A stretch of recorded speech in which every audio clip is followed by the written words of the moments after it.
Hi hello welcome to our channel. Hi ma'am. Hi మా.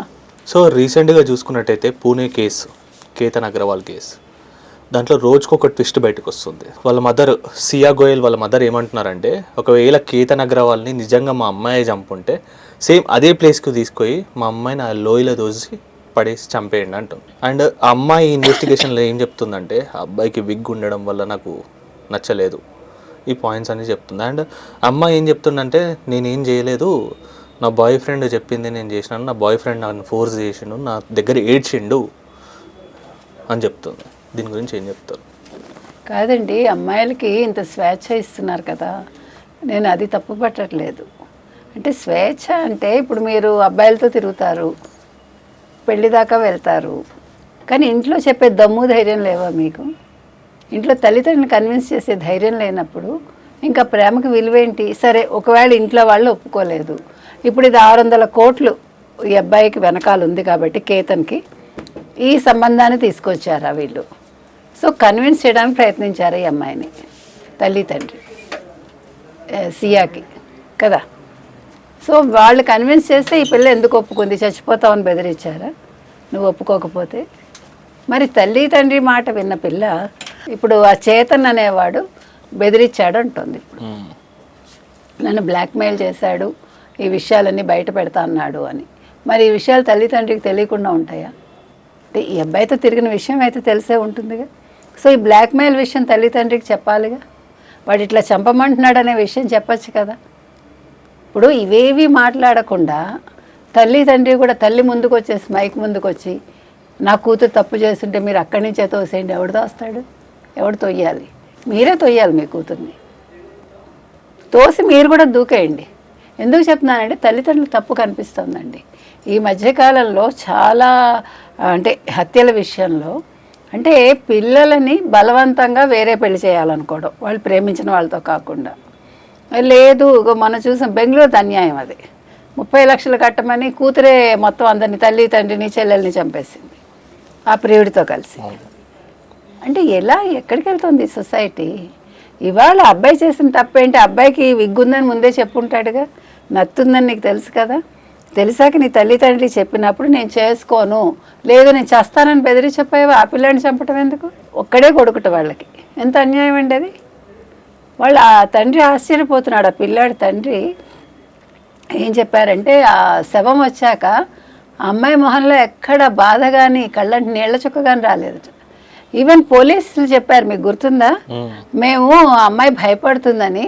అంటే వాళ్ళు రెస్క్యూ టీం వెళ్ళి అబ్బాయిని తీసుకొచ్చారు కదా, ఆ గాయాలతో ఉండగా చనిపోయాడు అప్పటికే అతను. ఏం కాలేదండి, బతికే ఉన్నాడు, మీరు టెన్షన్ పడకండి అని చెప్పారట పోలీసులు. చెప్తే ఈ అమ్మాయి మొహంలో భయం కనిపించింది, ఎక్కడ బతికాడో అని. అది పోలీసులు చెప్పారు. అంటే ఈ పిల్ల ఒకవేళ అతను అంత ట్యూన్ చేస్తుంటే ఆ చేతన్ అనేవాడు, వాడు చంపేయమన్నప్పుడు నువ్వు అంత ధైర్యంగా ఎలా చంపుతావు? నేను అడుగుతున్నది అది. అంటే ఇప్పుడు ఇలా బెదిరించి నేను చంపమన్నాడు, రేపు బెదిరించి ఇంకేదో ఎవరినో పొడవమంటాడు, ఇలా చంపుకుంటూ వెళ్తావా నువ్వు? మంచి విషయం అయితే మీరు వినొచ్చు, చెడ్డ విషయం అయినప్పుడు మీరు చెప్పాలి కదా.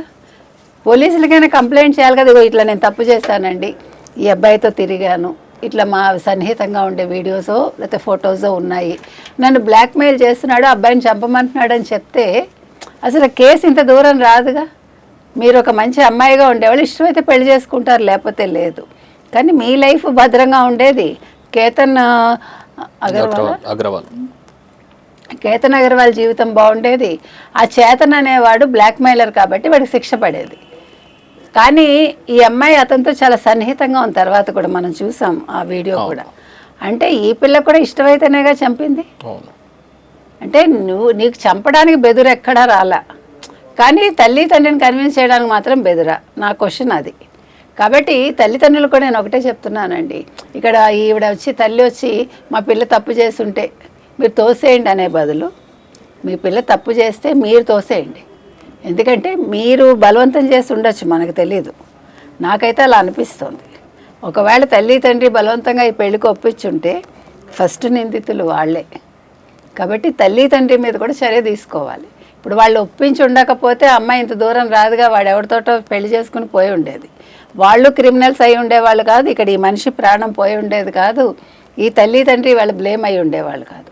ఇక్కడ అందుకని నలుగురు కల్ప్రిట్స్ ఇక్కడ, తల్లి తండ్రి సియా, అంటే సియా తల్లి తండ్రి, అండ్ దెన్ సియా అతను ఎవరు, చేతన్ చౌదరి.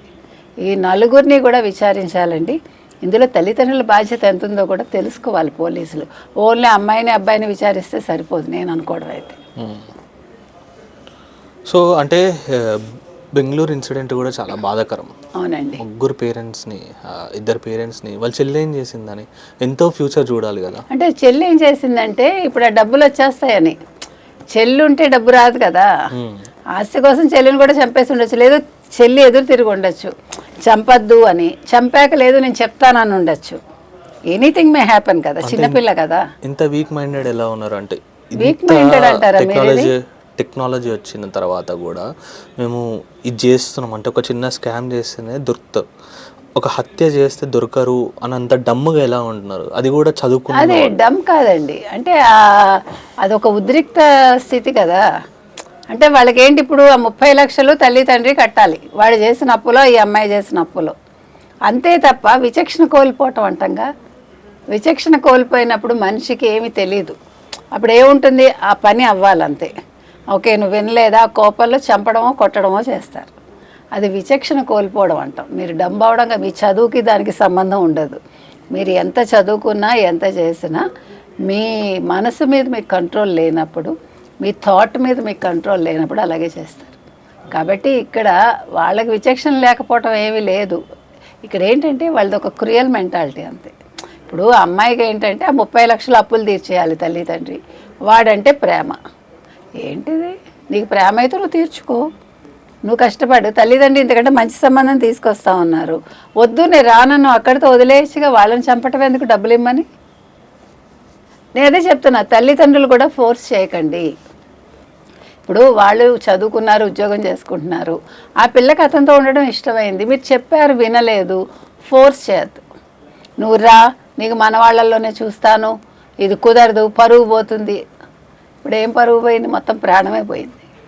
అంటే వాళ్ళకి కూడా ఎట్లా ఉంటుంది నార్మల్గా, నలుగురిలో ముఖం నలుగురిలో ముఖం చూపించడం అండి. ఇంత జరిగాక ఇప్పుడు ఈ పిల్లని తీసుకెళ్ళి పెళ్లి చేద్దాం అనుకుంటారు, అనుకుందాం, ఎవడో వస్తాడు, వాడికి రేపు పొద్దున వీడు చెప్తాడు, అక్కడ మాత్రం పరువు పోదా? ఏది పరువు అంటే ఏంటి? మీరు మీ పిల్లల్ని సక్రమంగా పెంచలేనప్పుడు, వాళ్ళు ఉన్నప్పుడు మీరు పెంచుతారు, పెంచిన వాళ్ళు అలా తయారైనప్పుడు వదిలేయాలి. మనం కఠినంగా తయారవ్వాలి, మన మనసుని మనం రాయి చేసుకోవాలి. ఇప్పుడు ఏం జరుగుతోంది, పరువు, సమాజం.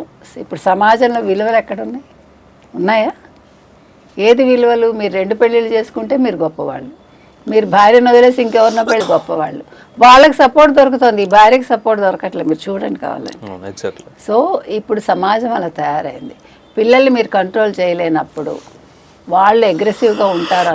Don't force them. ఓకే నీకు నచ్చిందా, నీ మార్గంలో నువ్వు వెళ్ళు, మమ్మల్ని ఇంకా పట్టించుకోకని చెప్పాలి. ఒక అగ్రిమెంట్కి వచ్చేసి విడిపోవటం మంచిది. ఇప్పుడు ప్రాణం పోగొట్టుకునే కంటే అది బెటర్.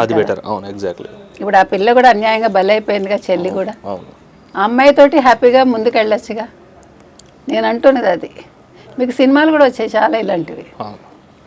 కాబట్టి సినిమాలు చూసైనా మనం నేర్చుకోవాలి. ఇప్పుడు నేను తల్లిదండ్రులని తప్పు పెట్టట్లేదు, కరెక్టే, పరువు ఇవన్నీ ఆలోచిస్తాం మనం. అయ్యో మన కులం వాడు కాదనో, లేకపోతే మన మతం వాడు కాదనో, పరువు అనో మరొకటనో. కానీ చెప్పినప్పుడు విననప్పుడు ఏం చేస్తారు? ఏం చేయగలరు మీరు? ఇప్పుడు 25 ఏళ్ళు వచ్చిన పిల్లని మీరు కంట్రోల్ చేయగలరా? ఇది కోర్టులకు వెళ్ళినా పరిష్కారం అవ్వదు. కోర్టులు ఏం చెప్తాయి, అమ్మాయి మేజరా, అమ్మాయి ఇష్టానికి వదిలేయండి అంటుంది. కాబట్టి కొన్ని మనం ఏమి చేయలేమండి. ఇప్పుడు ఆ అమ్మాయి బెంగళూరు వెళ్ళినప్పుడు ఉద్యోగరీత్యా వెళ్ళింది అనుకుందాం, తల్లి తండ్రి ఎవరో ఒకరు వచ్చి ఉండాల్సింది. అలాంటప్పుడు ఆ పిల్లతోటి, ఆ పిల్ల సహజీవనం ఎప్పుడు చేస్తుందో కనుక్కోవాలి. ఇప్పుడు సహజీవనం అమ్మాయి బెంగళూరు రాగానే చేసి ఉండదుగా. తల్లి ఎవరో ఒకరు వచ్చి అమ్మాయితో ఉండుంటే ఈ గొడవ వచ్చేది కాదేమో. మనం ఏది చెప్పలేమండి, సిచ్యువేషన్ ఎట్లా ఉంటుంది, ఎందుకు వీళ్ళు ఇలా తయారవుతున్నారు అనే దానికి ఇప్పుడు మనం ఏమి రీజన్స్ చెప్పలేము. మొమెంటంగా వాళ్ళు అలా నిర్ణయాలు తీసేసుకుంటున్నారు. అది మీరు ఎట్లా ఆపుతారు? ఇప్పుడు తండ్రి బలం సరిపోలేదేమో, లేదు ఊహించి ఉండకపోవచ్చు. ఇప్పుడు మీరు పొడుస్తారని నేను ఊహించానుగా, మీరు సడన్గా కత్తి తీసుకొచ్చేసారు అనుకుందాం, అప్పుడు ఏమవుతుంది? నేను ఫస్ట్ ఏమంటారు, ఒక దిగ్భ్రాంతికి లోనవుతాను. ఇదేంటి పొడుస్తాడా నన్ను, అదేంటి ఆ ఇదిలో మీరు పొడి చేస్తారు అప్పటికే. మీకు అర్థమైందా? అంటే జస్ట్ ఒక స్ప్లిట్ సెకండ్ అనుకోండి, ఒక నిమిషం అనుకోండి, జరిగిపోతుంది. ఆ అమ్మాయి కూడా ఇది జరిగేశాక, అంటే పొడి చేశాక ఏమనుకుంటుంది, అవునా నేను చంపేశానా ఇదేంటి అనుకోవచ్చు. కానీ జరగాల్సిన ఘాతుకం జరిగిపోయింది. మన మనుషులు తీసుకురాలేం. అందుకని ఆవేశాన్ని మనకి మనమే తగ్గించుకోవాలి. ఇప్పుడు ఏమవుతుంది, తిండి కూడా మీరు అలాగే తింటున్నారుగా యూత్. అంటే మీరు తినడం తప్ప నేను అంటల్లా. ఇప్పుడు మా కాలంలో ఎలా ఉండేది, మాకు మామూలుగా రోజు సాధారణ భోజనమే దొరికేది. ఎప్పుడో పండగలప్పుడో, లేకపోతే ఎవరైనా పెద్దవాళ్ళు ఊరి నుంచి వస్తేనో ఏదో పిండి వంటలు చేసేవాళ్ళు. పిండి వంటలు కూడా చాలా అరుదు తెలుసా. ఇప్పుడు మీకు ఏముంది, డబ్బులు ఉన్నాయి, ఆర్డర్ పెడతారు, బిర్యానీ తింటారు. ఏమవుతుంది, బుద్ధిమాంద్యం వచ్చేస్తుంది. మీరు అలా ఎలా చెప్తారండి అంటే మీరు ఆలోచించుకోండి. తాగటం ఎక్కువైపోయింది, అది అమ్మాయిలు కూడా తాగుతున్నారు. ఇప్పుడు తాగటం మీకు చాలా సర్వసాధారణం, ఇవన్నీ తినడం సర్వసాధారణం. మీ కల్చర్ ఇది మీరు అనుకుంటున్నారు. ఈ కల్చర్ ఏం చేస్తోంది, మన బుద్ధిని తినేస్తుంది. సో నేను విచక్షణ కోల్పోతున్నా. నేను ఇలా ఉండకపోతే నేను ఆ అబ్బాయి నన్ను ఇష్టపడ్డు, నేను తాగకపోతే వాడు నాతో ఫ్రెండ్షిప్ చేయడు, నేను నాన్ వెజ్ తినను, కానీ నేను నాన్ వెజ్ తింటేనే వాడికి ఇష్టం కాబట్టి నేను నాన్ వెజ్ తినాలి. ఇట్లా తయారవుతున్నారు. ఎగ్జాక్ట్లీ. ఇక్కడ ఎవరిని తప్పుపడతారు మీరు? సమాజాన్న మిమ్మల్ని మీరు తప్పుపడతారా? మీతో ఉండే స్నేహితులను తప్పుపడతారా? ఇది ఒక విషస్ సర్కిల్ లాగా అయిపోయింది. కాబట్టి ఇప్పుడు మరి ఎవరికి వాళ్ళు ఆలోచించుకుని ఇది వేగం వేగం వేగం ఇది ఒకటి. మీకు ఈ వేగంతో పరుగు పెట్టడంలో మిమ్మల్ని మీరు కోల్పోతున్నారు. మీ బుద్ధిని కోల్పోయారు ఆల్రెడీ. అంటే మీ తప్పని పూర్తిగా నేను చెప్పను. తల్లిదండ్రులు చెప్పినా మీరు విందామన్నా సొసైటీ మిమ్మల్ని అలా ఉండనివ్వట్లా. నవ్వుతారు. ఇప్పుడు మగపిల్లాడు అనుకోండి, ఏంట్రా ఇంకా ఇలాగే ఉన్నావా, నీకు బీర్ కూడా తాగలేదా, నీకు ఇంకా అది కూడా అలవాటు కాలేదా, నువ్వేం వాడివిరా, నువ్వేం మనిషివిరా, ఇట్లా మిమ్మల్ని సైకలాజికల్గా వీక్ చేస్తారు. మీకు కోపం వస్తుంది, పౌరుషం వస్తుంది. ఆ పౌరుషం తాగడంలో వస్తుంది కానీ చదవడంలో రాదు. అది కర్మ. అర్థమైందా? అక్కడ జరుగుతుంది ప్రాబ్లం. కాబట్టి ఇది ఎక్కడ ఆపుతారు, దీన్ని ఎక్కడ ఆపాలంటే ఎవరికి వాళ్ళు మనం మీరు మంచిగా కొన్ని వివేకానంద సెంటర్స్ ఇట్లాంటివి ఉంటాయి చూడండి, అక్కడికి వెళ్ళాలి. వారంలో ఒక్కరోజైనా ఒక క్లాస్ వినాలి. ఏమవుతుందంటే అప్పుడు కొంచెం సాత్వికత వస్తుంది మనకి. ఆహారపు అలవాట్లు మార్చుకోవాలి. ఓకే, వాడు తాగాడా తాగని, వాడు నన్ను అంటాడా అనుకొని నాకేంటి, దిస్ ఈజ్ మై లైఫ్, నేను సిస్టమేటిక్గా ఉంటాను, నాకేం బాధ లేదు, నేను లైఫ్లో ఉన్నత స్థితికి రావాలి. ఈ మధ్యకాలంలో ఇంకో దౌర్భాగ్యం ఏంటంటే ఆడపిల్లలు మగవాళ్ళని ప్రెషర్ చేస్తున్నారు తాగమని. ఈవెన్ పెళ్ళయ్యాక భార్యలు భర్తల్ని, నేను ఆ కేసులు కూడా చూశాను. ఎవరినంటారు అది. అందుకని మనమే పెళ్ళికి ముందే అన్నీ మాట్లాడుకోవాలండి, వివరంగా మాట్లాడుకోవాలి. మీ గతాలు కూడా మాట్లాడుకోండి. ఇష్టమైతేనే పెళ్లి చేసుకోండి, పెళ్లి చేసుకోకపోతే చచ్చిపోరు. ఏమవుతుంది? నిన్ననే అన్నాను నేను, ఆంజనేయ స్వామి పూజ చేసుకోండి, ఇంకా హ్యాపీగా. ఇదివరకు మీకు దాన్ని ఏమంటారు, బ్రహ్మచారి సినిమాలు ఎక్కువ వచ్చాయి ఒకప్పుడు. సో బ్రహ్మచారిగా ఉండడానికి ఆంజనేయ స్వామి పూజ చేసుకుని ప్రశాంతంగా బతకండి అని చెప్తున్నా. ఎందుకంటే ఈ చావులు, వాళ్ళు మిమ్మల్ని చంపి మీ జీవితాలు నాశనం అయిపోయి, మీ తల్లిదండ్రుల జీవితాలు నాశనం అయిపోయి నవ్వుతున్నాను కానీ బాధగా ఉంది, టు బీ ఫ్రాంక్. అవునా, కుటుంబ సభ్యులందరికీ బాధే. అసలు చూసుకున్నట్టయితే మనం జస్ట్ 8 months పరిచయం సియా గోయల్కి చేతన్ చౌదరికి, 8 months రిలేషన్ అంతే. 8 months రిలేషన్స్ కోసం ఇంత రిస్క్ చేసిందా అంటే క్వశ్చన్ మార్క్ లాగా. అదే నేను చెప్తున్నాను, మీకు 8 months కూడా అక్కర్లేదండి. అదే చెప్తున్నా, అది ఎందుకు, అదొక ఆకర్షణ అంతే. మీకు ఆ ఆకర్షణ నుంచి బయటపడాలంటే మీకు మానసిక స్థైర్యం చాలా అవసరం. కానీ మీరు చాలా బలహీనులు అనమాట. అంటే అమ్మాయి చాలా బలహీన మనస్కురాలు, అతని మీద డిపెండ్ అయిపోయింది. అంటే అతను అంత కంట్రోల్ చేస్తున్నాడు, అతని కంట్రోల్లోకి వెళ్ళిపోయింది ఆ పిల్ల. లేకపోతే తిరగబడాలిగా. 4 సార్లు అటెంప్ట్ చేసింది కదా, అంటే ఎంత ధైర్యం ఆ పిల్లకి. ఇక్కడ ఫోటోలకు ఫోజులు ఇస్తూ నవ్వుతూ ఇతనితో ఉంటూ అతను వెనకాల అతను ఉన్నాడు కదా. అంటే 3 సార్లు దాకా ఆయనకి నూకలు ఉన్నాయి అంతే భూమి మీద. పాపం 4వ సారి లేవు. పిచ్చాడు కాకపోతే అసలు నేను ఇంకొకటి కూడా మొన్న కూడా చెప్పాను మీకు, ఒక డిటెక్టివ్ని పెట్టుకోండి ఫస్ట్. ఒక పెళ్లి కుదిర్చినప్పుడు అంటే మీకు డబ్బులు ఉన్నాయి కదా, ఒక డిటెక్టివ్ని పెట్టుకుని ఆ పిల్ల గురించి తెలుసుకోండి, తప్పు లేదు. ఇప్పుడు మధ్యతరగతి కుటుంబం అనుకుని మీరు పెళ్లి చేసుకుంటే ఈ మధ్యకాలంలో మధ్యతరగతి కుటుంబంలో పిల్లలు కూడా సవ్యంగా ఉంటున్నారు నేను లేదు. ఇంట్లో ఒకలా ఉంటున్నారు, బయటకు వచ్చి ఇంకోలా ఉంటున్నారు. మన సినిమాల్లో